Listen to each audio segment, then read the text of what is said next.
Many Coloradans celebrate their Hispanic and Chicano heritage on Cinco de Mayo. Ballet Sol de mi Tierra had a performance at the Stanley Marketplace. The ballet, a nonprofit children's dance group, founded to celebrate Mexican heritage and reach new audiences. But the holiday affected cruisers and lowriders. Drivers had restricted traffic along Federal Boulevard after police closed down one lane in each direction. Now, originally a celebration of Mexico's defeat of the French in 1862, but these days, Cinco de Mayo is mostly reduced to food and drink specials. But the Chicano community is vital to Colorado.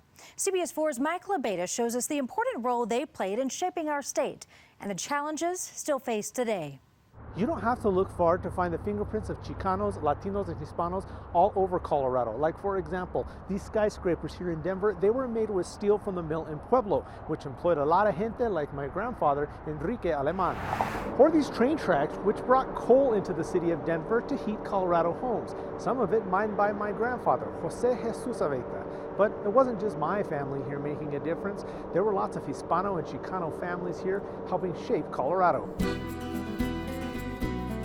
There's a lot of assumptions that people make about the American West. The story of Colorado began way before American cowboys. People lived here before it became part of the United States. There is a rich culture here. First, there were Native Americans. Then came the Hispano families that settled southern Colorado, the daughters and sons of Spanish and Native people.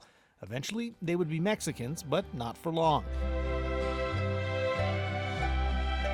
In 1848, at the end of the Mexican-American War, the two nations signed the Treaty of Guadalupe Hidalgo. A land that once belonged to Mexico and prior to that Spain becomes part of the United States. Families in southern Colorado paid a big price. They lost ownership of their lands. We've had descendants of this story tell us, you know, one day we were landowners and the next day we were farm workers. That had a ripple effect for many generations. The inability to build wealth in the way you would if you were a landowner. And what you see is a migration up north to places like Denver where there are jobs. You can see right here in our exhibit, we have signage that says we serve whites only, no Spanish or Mexican. This is the focus of two exhibits at History Colorado. Borderlands explores southern Colorado's Hispano roots,